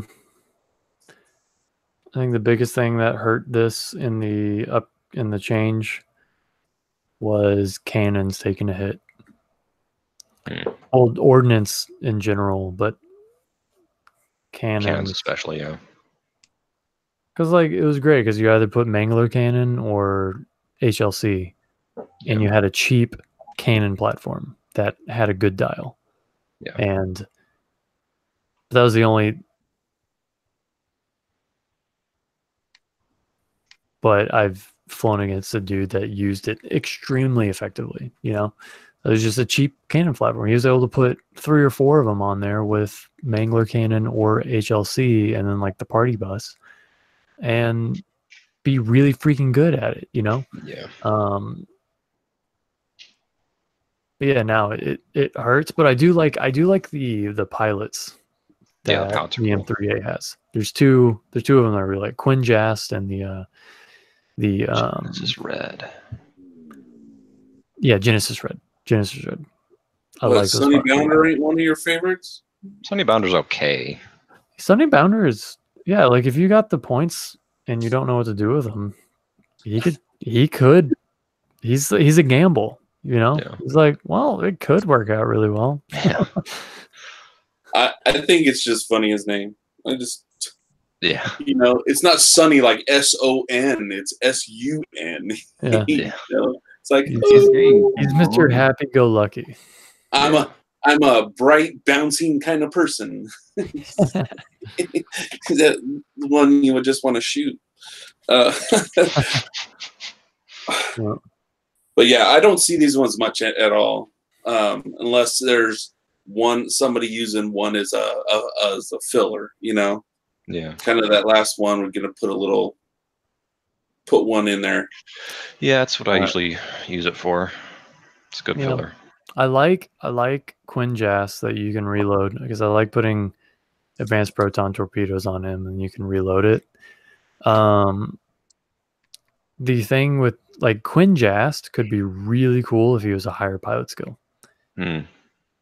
His pilot skill really hurts him, but if he was a higher one, was he a 4? Is he a 4? He's a 3. He's a 3. Yeah. If he was a 4, but he was like a 5. If he was a 5, now we're talking about, that's actually a pretty cool pilot. You float in with any sort of ordnance and copy their tokens with a target lock. Cool. Now you're talking something, and it's like high risk, high reward. That's Genesis Red. Yeah, Genesis Red. Where like, all right, high risk, like he's an M3A interceptor and he could just die at any moment. Yeah. But high reward where, hey, I could get several good shots and I have a dial to where I can get out of a bad position decently enough. And it has a barrel, right? But it doesn't have a boost. Right. I'm fine with that. Barrel. I'm fine with that if Quinjas had higher pilot skill. Him having a 3 really kills it. Because, okay, cool, you copy it, but what are you copying? Like, and whatever you copy. No, you're talking about Red again. Right, I thought you said Quinjas had 3. Quinjas is a 3. Genesis Red is a 4. Genesis is the one that copies. Oh, damn it. Jast is the one that reloads. Okay, well, that's what. All right. It's late. It's okay. It's late. Okay. I want Genesis Red as a 5. He would be. That'd be really strong. A player. But like I said, high risk, high reward. He's a freaking M3A interceptor. He could die at any freaking moment because. What is it? 3 hull and 1 shield? Yeah. But I don't know. I think it would be really, really good to see Genesis Red, damn it, as a 4. Or as a 5. Yeah. Now, this is another one of those ships that's got that 2 agility, though. 3 agility. 3. I'm sorry, 3. I'm sorry, 2 attack. Yeah. Yes. That's okay. Because it's fast, and because you have a pilot like Genesis Red that can have all the tokens. Yeah, it wants to be the A-wing of Scum. Well, I mean, it's like comparable to like a TIE fighter. It's got that extra 1 shield. Yeah. Did you just call it a TIE fighter? I said compared to the TIE fighter. Just talking about damage-wise. What? All right. We got a couple more to go through. Next. Couple more. Yeah, what's next? Okay. Like 4 other new factions. one. The modified TIE. Oh, speaking of garbage. Oh, the No, it's not a bad ship. The It's mining not a guild bad ship. I just don't like TIE fighters. Ah. I can't stand TIE fighters, but I like the twist. Yeah. Yeah. They have some interesting pilot abilities. Yeah. Yeah, it's definitely food for thought when you're building lists, for sure. Yeah. But you get that stiff breeze that comes through. Oof, it's a dead ship. Yes. But I think that some of the pilot abilities like the Ahav, that's like rolling the dice because you have to have somebody that has a medium or large base ship. Right. But if you're flying against a guy that has swarm, like just TIE fighters, then than nothing, or A wings or Y wings or X wings. You know, that's just. Yeah. I just think that's just too conditional. Right.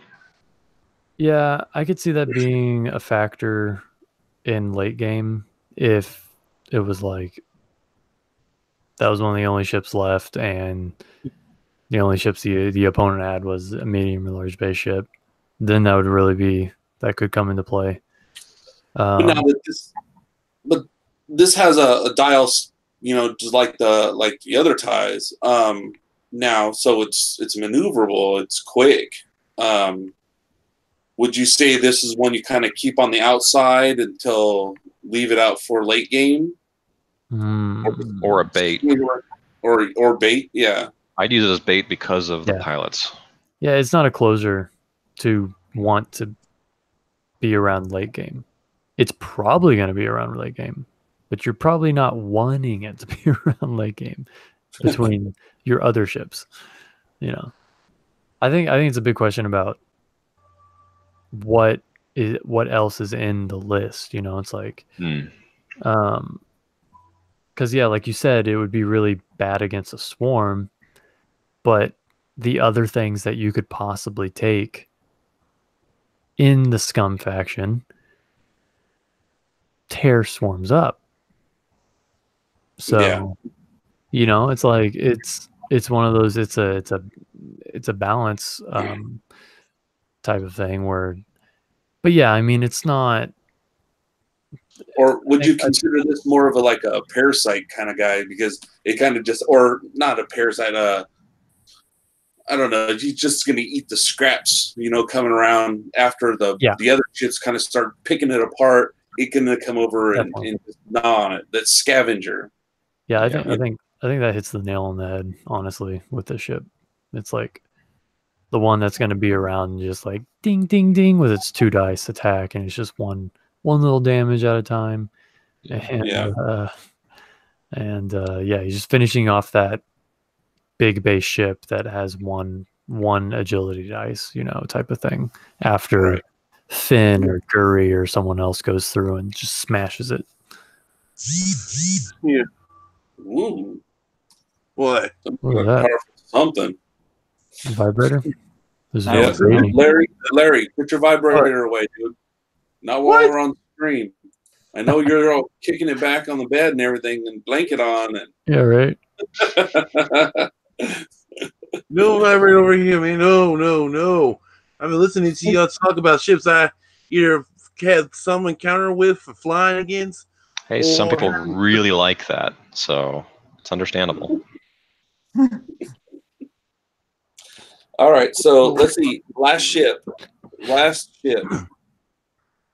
Oh, Viagra Falcon. Viagra fucking is freaking stupid.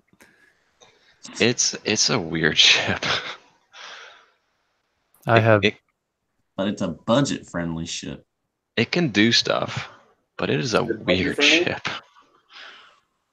I just don't like that it has 2 attack dice. Kills it for me. But you get Han in there with trick shot, and suddenly you're throwing all the dice. Yeah, certainly. So, but then you can, as an opponent, you can just avoid that, and you're like, 5 dice or whatever, or not. I don't know. But it's not that expensive a ship. I haven't seen it enough to make me even think about getting it. Okay, right. It's been flown a lot, but it's not good enough for me to be like, oh man, totally. I actually looked at it. It's like, wait, I don't want to spend money on this. Yeah. Like I would only spend it for doesn't the Han Solo gunner card come in it? Yep.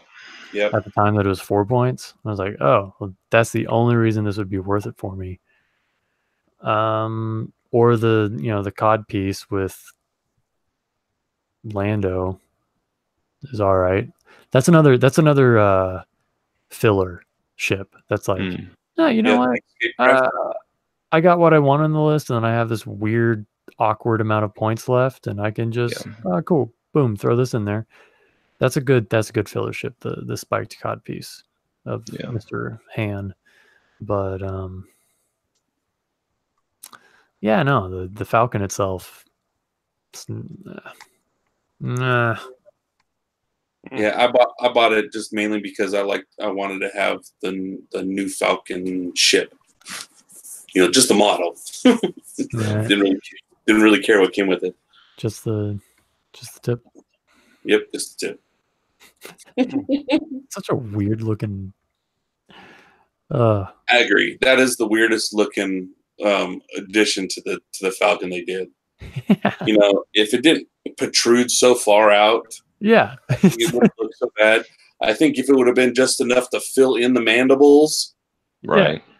Would have been a lot better. Someone with a nose that just is like just too big. You're just like, oh. Yeah, and then Han made it have a nose job. Yeah. On the Kessel Run. Go marry someone with money. Oh god.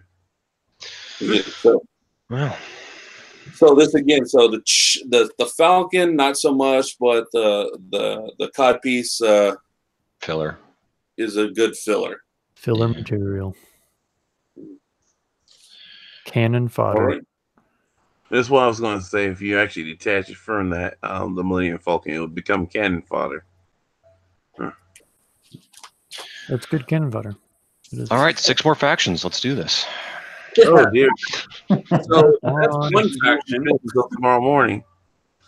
Yeah. So we'll try and go for another faction next time. We'll go to what do I have in my book after Scum? Oh, First Order. I'm really glad we started off with Scum. First Order and Resistance at the same time because since they have a small amount of ships.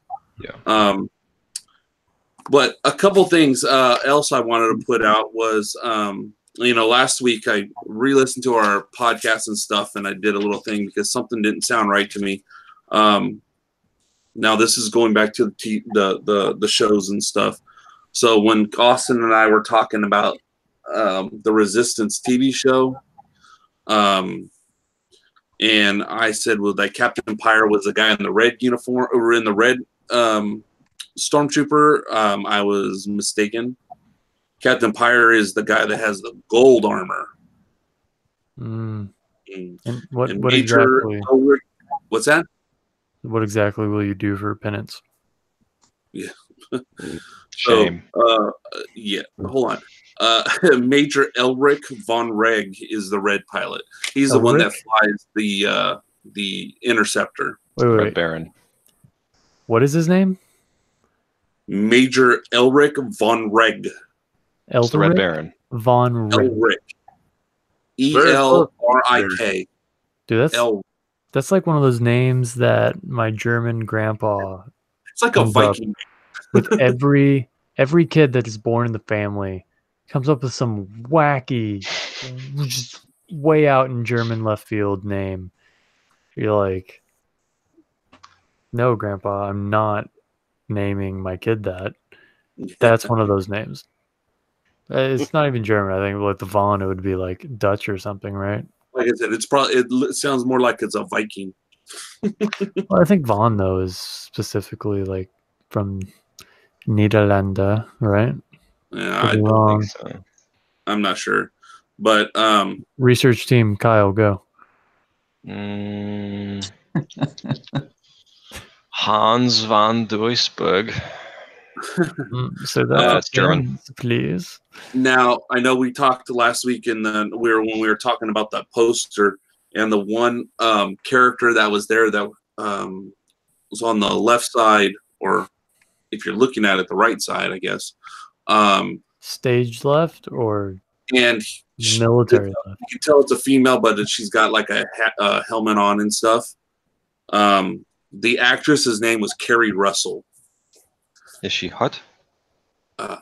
Look her up.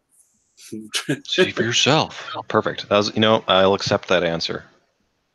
All right. Passed Napoleon pop quiz. Yep. So one of the leaks that was that her actual name in the show is going to be Zori. But we'll see. Now, here's the thing. I don't know what you guys think about this, but all these new characters that they're starting to put in, like starting with the Resistance and stuff, there's a lot of names that are like Japanese style names. You know, what have you guys ever thought about that? No, not me personally. What do you think? I don't care about Disney's Star Wars. But these might come into our game, so there's a big That's possibility of Disdain of the high elf over here, Yeah. Kyle. Let me get my pointy ears out here. yeah. So okay, what are you getting at? Like He's a xenophobe, obviously. just to make the name, because we're used to. I mean, most of the names to begin with are really easy to remember, pronounce, all that stuff, right? Yeah. Right. You got Han, Leia, Luke, Lando, Chewie, all, and then some of the other ones, even like Admiral Akbar. I mean, they're names that are easy, and now some of these Like ones you're looking at them, you're like, what? I think part of that has to do with the era that Star Wars originally came out in. They, like, Lucas was a reflection of, like, the Empire was supposed to be very semblance of, Nazi Germany. And so I would imagine that he wouldn't have Japanese-like names for, the rebels because we're also not very friendly with the Japanese at that time. Good guys? I don't understand. No, just like because it's like a parallel, right? You wouldn't have the Japanese as the good guys in this context because they were allied with the Nazis. So that wouldn't work with that parallel that he was drawing, right? I think that would break that. So I think they're drawing away from that, and they're trying to get diversity in now. So you think they're just spreading it out, trying to catch names more from different eras? Yeah, Sure. I think it really is as shallow as that. I go with that, especially with that one ace pilot. They're just like, oh, we've got all these white names. We need to get some more. Yeah, it's probably more of like, okay, I don't really care what it is as long as it's not a white name. Right. Yeah, I mean, the other thing, like even the guy who runs the Colossus on that show, he has a Hispanic name. Yeah. So I mean, I think they are power, bro. Okay. I think more of it is just to bring in more of audience. Right. More international audience. Maybe, yeah. Yeah, that makes sense. Well, I mean, and I can't pronounce them most of the way. with the I would maybe there's something to that as well, with specifically the kind of the optics of the new movies. Like they're very, like the contrast between colors, it's like you have your stormtroopers, but it's not just white stormtroopers anymore. It's like black stormtroopers and red stormtrooper, all these different, like, really contrasting colors. And I think that's something you could look at culturally. Maybe they are going specifically after a more Asian market, which would make sense because that's where so much of the world's population is. Right. But that's where a lot of their like anime and stuff like that comes from that region is very contrasty in that sense, like very colors that really jump out and grab you type of thing. And maybe that's kind of the angle potentially. Yeah. That's a possibility. Yeah. It is. But as we get closer and closer, and especially since Star Wars Celebration starts next week, and we can start getting some of the names, the real names of characters and stuff, that'll be pretty awesome. So the panel is until Saturday, so it's going to be like in 2 weeks we can talk about what they said about new episodes. But yeah, I'm taking those days off. I'm going to be sitting right here watching it all on stream. Yeah. I asked my boss. He goes, what? You got a tournament somewhere or something? I said, no, they're doing a big like convention in Chicago, and I'm gonna sit and watch it live stream. He goes, Not kidding me, in right? Chicago. He goes, you kidding me, right? And I'm like, nope. I said, I'm just No. gonna sit here and watch I'm it. just a big nerd. That's exactly how it sounds. Yep, exactly. We sit here, we ordering pizza. Too bad the pizza guy can't come upstairs. Right. Just bring it straight up here. Yeah. Do like Grubhub, they might do it. Yeah. Hang out the window and tell them to toss it. Yeah. But yeah, so it'll be fun. So anything you guys want to put out that's coming up or anything? Well, I might be buying into the Republic. That's all I got. Yeah. I know we got Republic stuff coming in on order. Just because you were talking so much about how you hate arcs. That got me thinking about arcs. Well, I can't really enjoy this as much as I would, but I played Austin the other day and he had 2 arcs and he really wasn't that bad. Yeah, you were making it's funny, you made such a big deal the other day, and it's like, have you even played against arcs lately? No, it's the arc within the, and maybe Republic doesn't have this. Maybe I thought that Republic would potentially have this going on, but with Rebels, their faction thing is like it's this freaking circle jerk party, Right? Yeah. and with a ship like the Ark that has its own internal circle jerking going on, it's incredibly freaking frustrating. It is so freaking frustrating. And so maybe it doesn't have all the circle jerking going on in Republic that I thought might have, which in that case, yeah, then it's not that big a deal. Right. But we'll get into that more next time. That's why I hate the freaking arc so much, is because it's the circle jerk party. Yeah. All right, Chris, you got something? Not off the top of my head at this moment. Your next podcast on your channel. When are you doing that? Tomorrow? Right now the laptop's down. I'm trying to get it fixed. That's why the videos haven't been going through. So I don't want to do videos off just my phone. I want to be able to do my whole theme. But I might have it up and running Monday, maybe. I'm waiting to see. So more to come. Just trust. Well, I've always got lists I want to talk about. Oh, remember, we got to build you a good Scum list for you to try out. So, well, all right. Well, why don't we go ahead and wrap this up, since we're well over 2 hours now. All right. So, thank you guys for joining me and talking about this stuff.